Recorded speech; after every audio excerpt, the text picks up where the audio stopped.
बस्ती यहाँ की जो आज से 30 साल पहले बसी थी, और उस समय लगभग जो आबादी रही होगी 8-10 हज़ार की आबादी थी।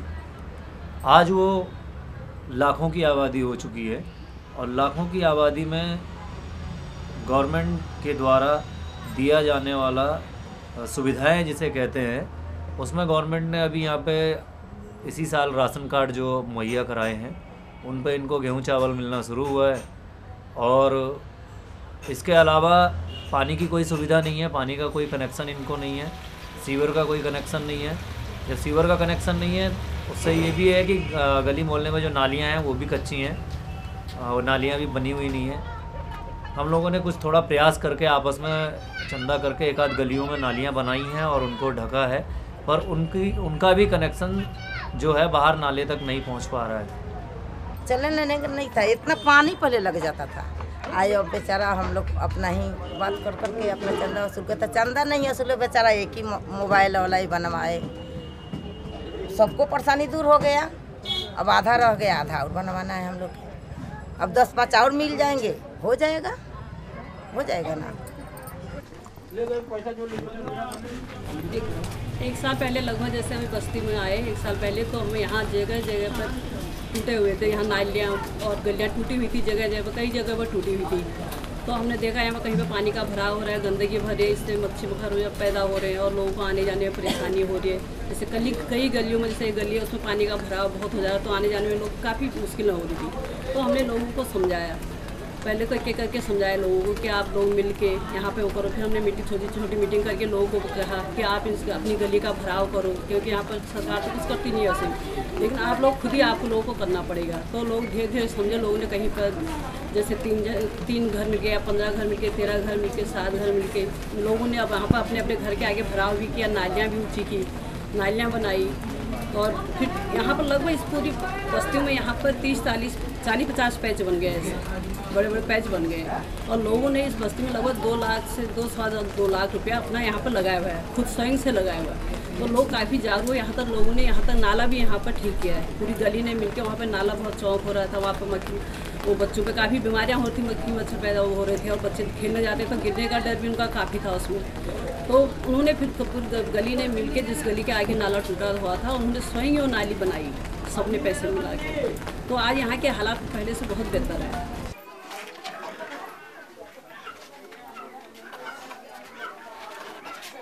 पहले हम लोग को टंकी का पानी आता था, पाइप लगाए थे हम लोग, टंकी से पानी आता था। अब टंकी का पानी गंदा आने लगा।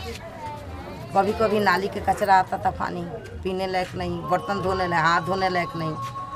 हम लोग को है परेशानी, बाल्टी लेके इधर उधर घूमते थे हम लोग, कंपनी रोडे। फिर हम लोग अपना ये बोरिंग वाला है। हमारे यहाँ का जो पानी है, अंडरग्राउंड वाटर जो है, ये काफ़ी पॉल्यूटेड है। इसका कलर भी यहाँ तक आप देख सकते हैं, येलो कलर आ रहा है। इस वजह से लोगों को इन्फेक्शंस हो रहे हैं, रैशेस हो जाती है, प्रॉब्लम हो रही है इतनी ज़्यादा कि लोग अपना काम नहीं कर पाते। और साथ में जो है कि सरकार भी हमें कोई प्रोवाइड नहीं करती सुविधा, हमें सप्लाई का पानी नहीं मिल पा रहा है, जिस वजह से अब हम बोरिंग करवाते हैं जो कि, तो वो पानी भी अभी जो है येलो आ रहा है, जिस वजह से सबको प्रॉब्लम हो रही है। यहाँ तक कि इस पानी से जो हम कपड़े धो रहे हैं, जिनको प्रॉब्लम है, इन्फेक्शंस वगैरह हो रहे हैं, तो उन कपड़ों को पहनने से भी डॉक्टर ने मना किया कि आप इस पानी से धोकर कपड़े ना पहने, उसमें भी इन्फेक्शन जो है आपको बढ़ेगा। उन्होंने कहा था कि आप इस पानी से जो है आप दूर ही रहिए, लेकिन हम रहे कहाँ जब पानी येलो, सारा काम यही करना है, सारा पानी पॉल्यूटेड है। पीते भी जो है वो भी प्योरीफाइड करवाते हैं। ये पानी के यूज करने से जख्म, पूरा बदन में जख्म है। अब इतना दूर तो दिखा दे, पूरा बदन तो नहीं दिखा सकते ना, पूरा बदन में, हाथ में, पैर में, इधर है, फेस पे नहीं है, सिर्फ पूरा ऐसा हर जगह है।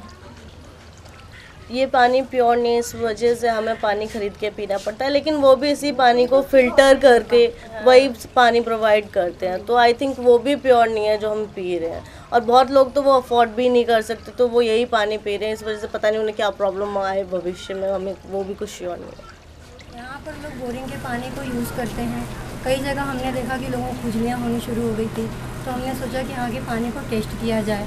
तो हमने ये सीसी लाई और उनसे कहा कि इस बोरिंग के पानी को आप इसमें डालिए। ये वाटर पोर्टेबिलिटी टेस्टिंग की बोतल है, इसमें पानी रखने से पानी का रंग काला हो गया। तो हमने उन्हें एक्वा की बोतल दी और उसको डालने के बाद मिनिमम आधा घंटे तक उन्होंने रखा पानी को।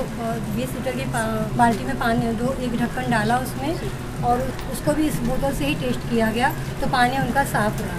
पानी रखे बाल्टी में तो काला हो गया, उसके बाद जब ये डाले तो पानी साफ़ हो गया। पानी साफ़ हो गया आधे घंटे के बाद। उसके बाद एक से सिखाई ये थी मैडम, तो मैं डाल के नहाने लगे। नहाए तो भाई पानी खुजली नहीं हुआ, सही था। लेकिन कितने दिन हम एक खरीद के नहाएंगे? अगर सप्लाई के पानी की व्यवस्था हो जाए तो भाई अच्छा है।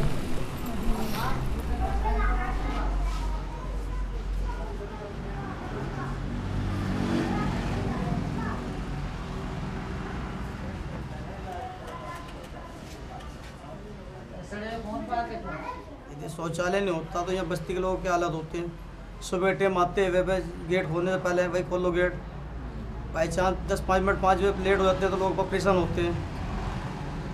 ठीक है जी, सुबह में आते खोलने के बाद भीड़ हो जाती है, फिर देखते भीड़ होगी तो रोड पर जाने लगते लैटरिन के लिए। रोड पर देखने के लिए कोई झाड़ू वाला आएगा, कोई भगाता फिर रोड पर क्यों लैटरिन करे, शौचालय के लिए बने। भीड़ देख के बारिश आते हुए घरों में सुविधा नहीं उनकी इतनी। बस्ती के अंदर 90% लोगों ने निजी शौचालय बना रखे हैं। निजी शौचालय तो बनाए हैं लेकिन उन्होंने अपने गंदे पानी का निकास जो है सोख्ता के द्वारा ज़मीन के अंदर कर दिया है। तो जो गंदा पानी है ज़मीन में जाता है, जबकि यहाँ के जो लोग हैं वो बोरिंग का पानी इस्तेमाल करते हैं, पीने के लिए भी और नहाने धोने के लिए भी, सब कामों के लिए वो बोरिंग का पानी इस्तेमाल करते हैं।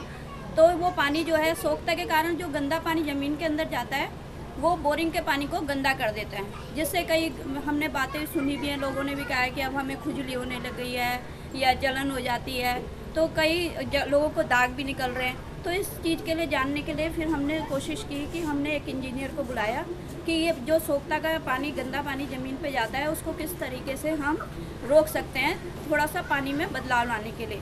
तो इंजीनियर ने आकर के यहाँ पर एक डिज़ाइन तैयार किया और उस डिज़ाइन को हमने बस्ती में सब जगहों पर दिखाया और जगह जगह पे उसके वो डिज़ाइन जो थे वो लगाए भी दीवारों पे। फिर उसके लिए जब हमने लोगों को समझाया कि आप इस तकनीक से अगर आप अपना वो बनाते हो सेप्टिक टैंक, तो इससे क्या होगा कि आपके पानी में पानी की जो गुणवत्ता है उसमें सुधार होगा, पीने योग्य भी रहेगा वो थोड़ा बहुत पानी। तो उन्होंने उसमें जो है अरुण जी हैं हमारी बस्ती के, इसी बस्ती में, वो सबसे आगे उस कार्य को करने के लिए तैयार हुए और उन्होंने जो है सबसे पहले सेप्टिक टैंक बनाने के लिए हाँ भरी। और जो इससे पूरी तरीके से तो वो पानी साफ़ पीने योग्य नहीं होगा, लेकिन जो है जो आप खुजली वगैरह की जो प्रॉब्लम आप लोगों को गंदे पानी से हो रही है उसमें काफ़ी सुधार हो जाएगा और पानी की गुणवत्ता में भी सुधार होगा। ऐसा करने पर उन्होंने फिर उसी तरीके से वो सेप्टिक टैंक तैयार किया।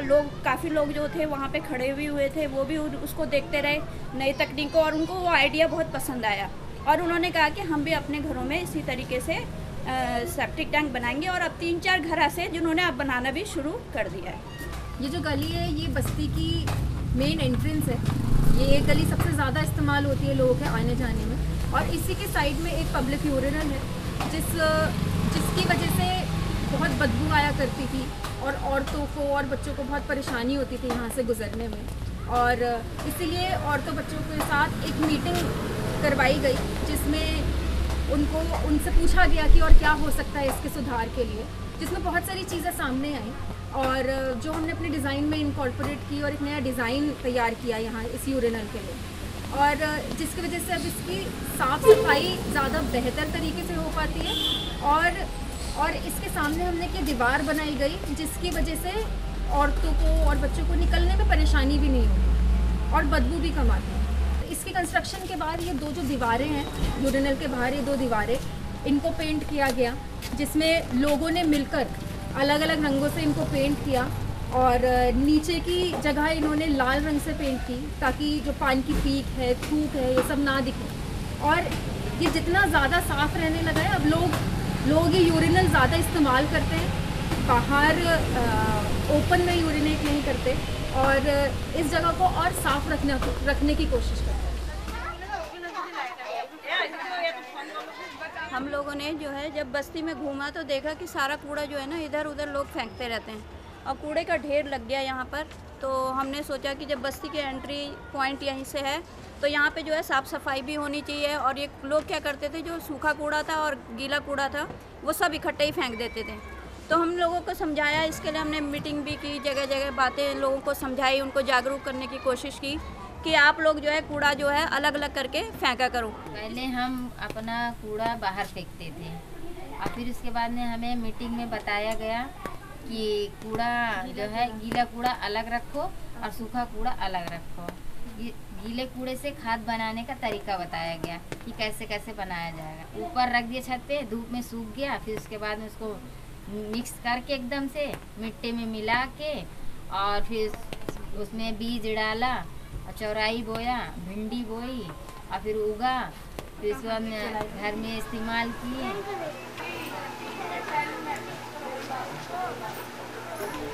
मस्जिद वाली बस्ती में, पूरी बस्ती में एक यही खाली जगह है, बड़ी जगह है जहाँ बच्चे भी खेलते हैं यहाँ पर। और बस्ती की महिलाएं हैं जो अपनी कटिंग वगैरह का काम भी यहाँ पे करते हैं। कुछ जेंट्स हैं जो शाम को आके यहाँ पे खुले में बैठ के अपनी बातचीत करते हैं। हमने बच्चों को जब खेलते हुए यहाँ पे देखा तो बच्चों ने बोला कि मैडम हम लोग यहाँ पे खेलते हैं तो यहाँ पे अगर हम बस्ती के लोगों के ही जरिए अगर यहाँ पे कुछ अच्छा बन जाए, जैसे कोई खेल की चीज़ बन जाए तो और भी अच्छा हो जाएगा। तो हमने जब ये वाली दीवार देखी, बड़ी दीवार देखी और बच्चों ने बोला कि ये एक दीवार है, इसके ऊपर आप कुछ ऐसा बना दीजिए ताकि बच्चों को अच्छा लगे और बच्चों को खेलने का भी अच्छा जरिया हो सके। तो उसके बाद हमने जब एक बाहर से पेंटर को बुलवाया, उसने 4 ऑप्शन रखे, उसने अपनी 4 पिक्चर यहाँ पे लगाई ताकि बच्चे और बस्ती के लोग उसको देखें और डिसाइड कर सके कि कौन सी उनको पिक्चर यहाँ पे बनवानी है। तो उसमें से बच्चों ने और बाकी लोगों ने एक डिसाइड की पिक्चर, जो हमने ये दीवार पे बस्ती के लोगों के द्वारा और पेंटर के द्वारा ये पिक्चर दीवार पे बनवाई गई।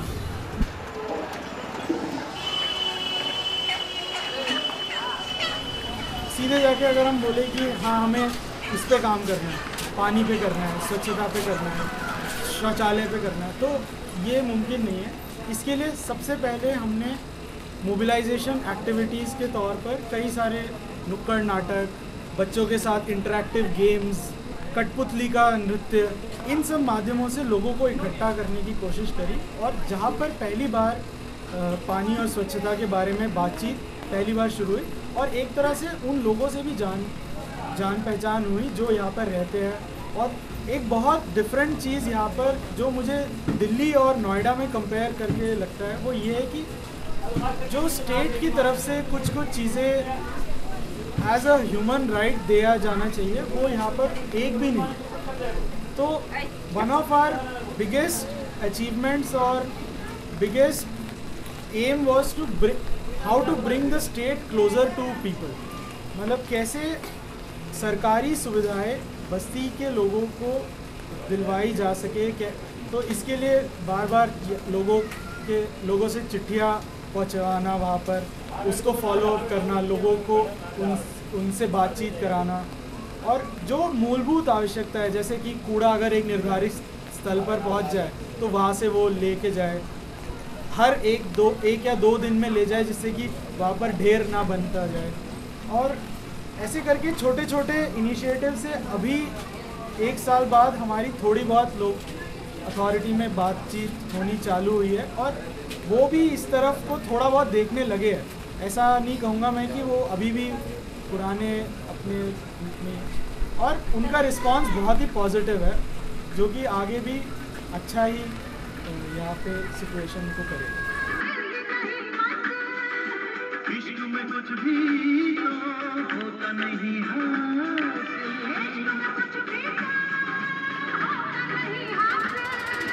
इश्क है क्या, इस इश्क को कोई समझ न पाया। इश्क में जब भी घबराया दिल नहीं पाया, कितनी दीवानी हो गई मैं कुछ समझ न आया। इश्क में जब भी घबराया दूरियां दिल नहीं पाया, कितनी दीवानी हो गई मैं